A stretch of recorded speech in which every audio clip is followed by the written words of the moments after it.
Hi, this is Remembering the Past, the show where we talk about people who've died recently who've had a profound effect on our history, our society, or our culture. Tonight we're going to make a brief mention of Val Doonican. Val Doonican died recently at the age of 88, and that name may not be familiar to most Americans, but it's quite familiar in Great Britain. He was a nice Irish boy from Waterford, Ireland, and he became sort of the Perry Como or Andy Williams of Great Britain. His singing style was sort of reminiscent of those guys with a little bit of Bing Crosby thrown in. He had an easy affect on television, and he got his own television show for over 20 years on Sunday nights in Great Britain, and it actually aired as a summer replacement back here in the United States in 1971. The parallels to Andy Williams' career were sort of interesting. You know, his show was a sort of a variety show. He wore cardigans and jumpers, and he had Christmas specials. He was actually a pleasant, entertaining guy with a nice personality. His albums were also popular too in Great Britain. In fact, one of his albums knocked Sgt. Pepper's Lonely Hearts Club Band off the top of the charts after it had been there for months in 1968. His biggest song in Great Britain was a song called Walk Tall, which was an ersatz country and western song, which I really don't like. But he did do a nice version of Bob Lynn's 1966 classic, Elusive Butterfly. You might wake up some morning to the sound of something moving past your window in the wind. Don't be concerned, it will not harm you. It's only me pursuing something I'm not sure of. Across my dreams, with nets of wonder, I chased a bright elusive butterfly of love. The likes of Bing Crosby were idols of yours because your style is reminiscent. You're a crooner like he was. I've often said, and I say this on stage constantly, you know, ladies and gentlemen out there, you can't imagine a more wonderful thing happening to you. You go along through your young life and you're buying records of people that you think are fantastic and playing them all. And in my case, I finished up singing duets with all these people on my own show. Crosby, Como, Andy Williams, all these people that I admired from afar. We're going to move on now to a guy with a considerably different personality than Val Doonican, Jerry Weintraub, who died recently at the age of 77. Jerry Weintraub was a nice Jewish boy, born in Brooklyn, raised in the Bronx, and he was the consummate inside Hollywood guy. He's got your standard Hollywood story, was in the Air Force, came out of the Air Force, worked in the mail room, hooked up with Lou Wasserman and became a protege of his, which was definitely a good career move. And he started to manage musical acts in the mid-60s. Was a West Coast wheeler dealer and worked his way into production and produced such movies as the Karate Kid series and the Karate Kid television show and the new Ocean's 11. He palled around with George Clooney and Brad Pitt all the time. Probably his greatest accomplishments in show business were that he was one of the few guys who was trusted by both Elvis Presley and Frank Sinatra, and using his entrepreneurial skills, he helped them put on some of their best shows. Here he is talking about working with the King. When I first met Elvis, and I first made the deal with him, the only thing he asked me about was filling the seats. He said, Mr. Weintraub at the time, I want the seats full, and I want my fans in the first 10 rows. And you have to make sure that you do that. Don't ever put me in a show that's not sold out. And I said, great. And he never asked me how much money he was making. He never asked me for anything outlandish. He was an easy guy to work with, not demanding at all. When I got to this first show, there was 5,000 seats left in a 10,000-seat arena for the matinee. I took a walk around the block and I came back, and the only thing I could figure out was to take the seats out. I couldn't go find 5,000 people, especially in Miami on July 4th weekend.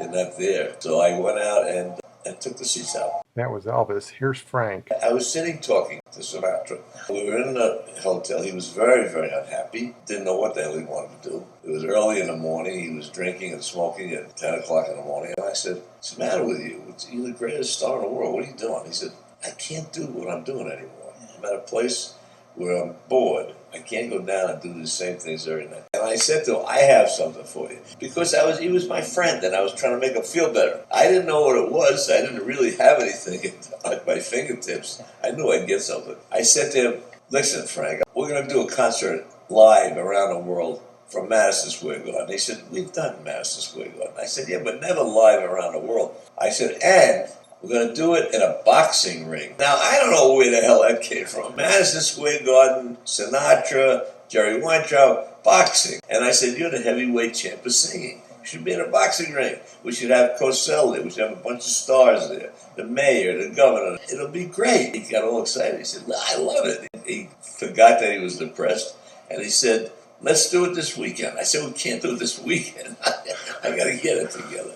And we did it. And it was his greatest concert. We're going to move on now to our two features tonight, two of the greatest football players of the 1970s. The first is Charlie Sanders, the great Detroit Lions tight end who died recently at the age of 68. In the 1960s, your two greatest tight ends were John Mackey, whose podcast we've done, and Mike Ditka. In the 1970s, the two greatest tight ends were Dave Casper, who we'll talk about in a little while, and Charlie Sanders. Charlie Sanders was a wonderful football player, a fantastically nice guy, a Hall of Famer, and a legend in Detroit. Here's the Lions Network to tell his story. He was born on August 25, 1946, in Ridgelands, North Carolina, and attended the University of Minnesota. But from the time the Lions picked him in the third round of the 1968 draft, there was no doubt that Charlie Sanders found a home in Detroit. A sure-handed pass-catching tight end who was also a superior blocker, his 336 career receptions set a franchise record that would hold for 20 seasons until it was surpassed by Herman Moore in 1996. During his career, he would prove to be an extraordinary talent, combining leaping ability and strength with speed and elusiveness, traits not common for a tight end of his era. The league took notice. 7 times selected to the Pro Bowl, Sanders was a 2-time All-Pro, and in addition to being named to the NFL's All-Decade Team of the 1970s, he was also chosen as a member of the Lions' 75th anniversary all-time team. While he retired after the 1977 season, it was 30 years before he received full recognition for his accomplishments. On August 5, 2007, Sanders was inducted into the Pro Football Hall of Fame in Canton. Supported by his wife Georgie and their 9 children, Sanders reflected on his illustrious career. I've always believed that God had a plan for me and that my life was written long before I would ever realize the outcome. To the Hall of Fame Selection Committee, I thank you.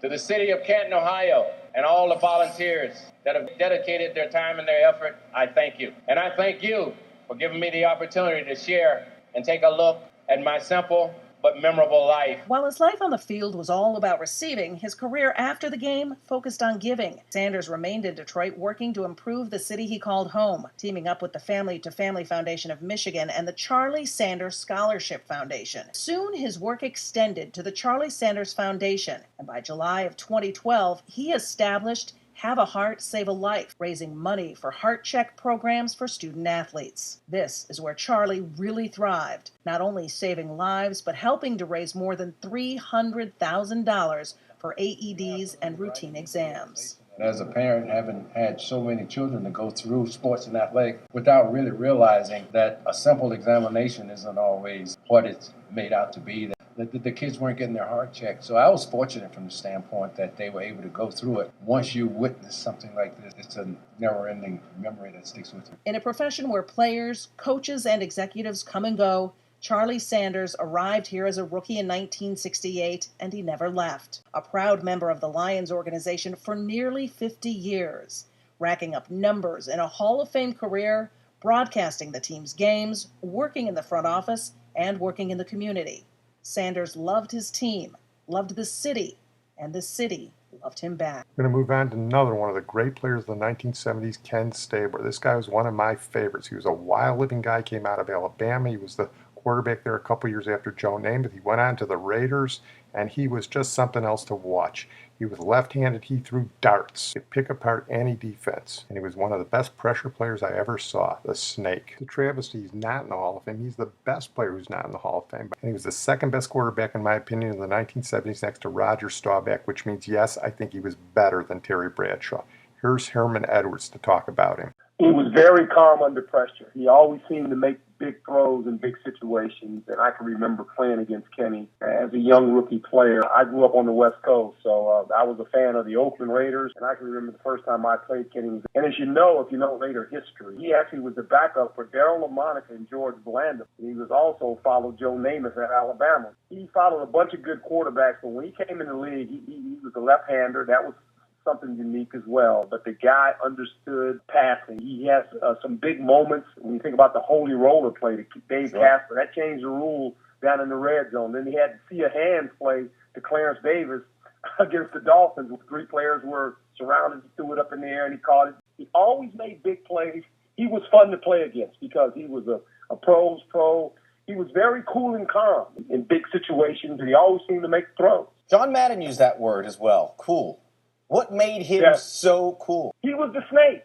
When you watched him play, as I said, he never really left the pocket. He reminds me a little bit of Joe Montana in the sense that, he slid in the pocket and always found a little lane to throw the ball in. He was very accurate. He was a touch passer, and he had some good receivers.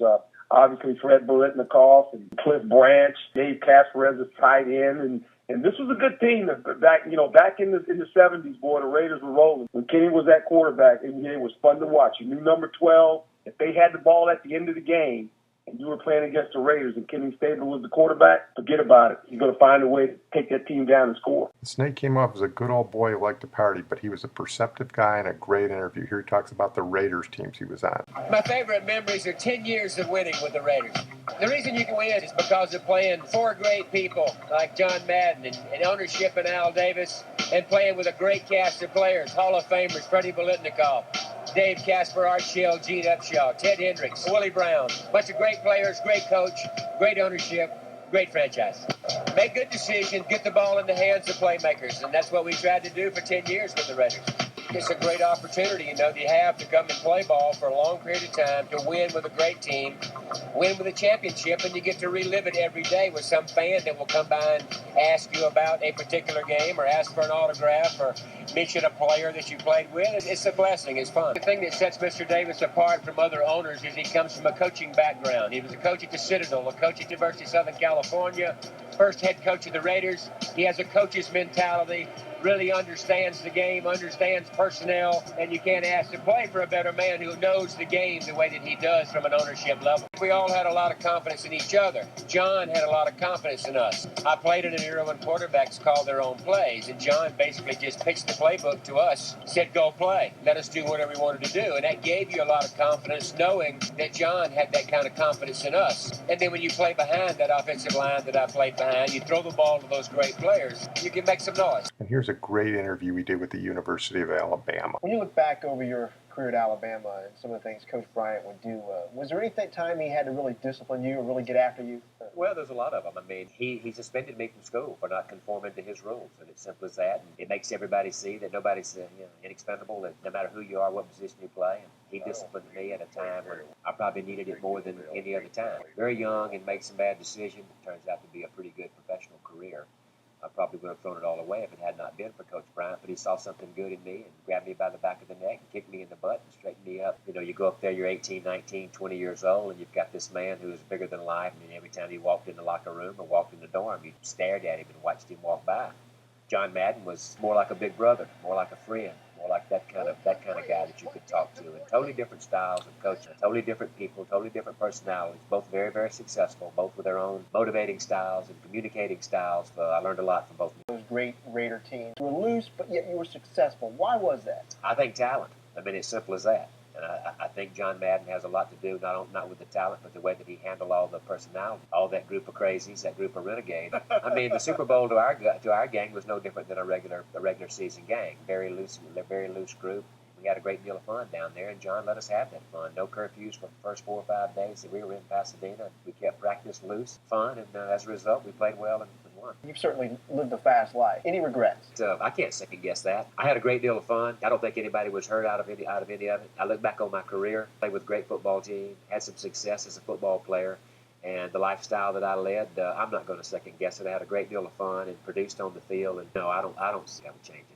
I might make a couple of decisions a little bit better, but I can't change much. Kenny Stabler the Snake, one of my heroes. Well, we're going to close on that note. I want to thank my producer and IT genius, Sid Tepps. We're going to close with Burt Shavitz, who died recently at the age of 80. Nice Jewish boy from Manhattan, became a hippie and founded the company Burt's Bees. It was a natural company that made lip balm that he founded in 1984. His girlfriend partner bought him out and sold it out to Clorox for $925 million. Burt's Punim was the product logo, and we're going to pay tribute to him with the great Laverne Baker, the blues singer of the 1950s, and her version of Bumblebee. Now, baby, there's no need of trying. I'm sick and tired of your lying. You know you've hurt my heart again. I'm sorry, baby, it's the end. Shooey, you hurt me like a bee. A bumblebee, an evil bumblebee. Shot.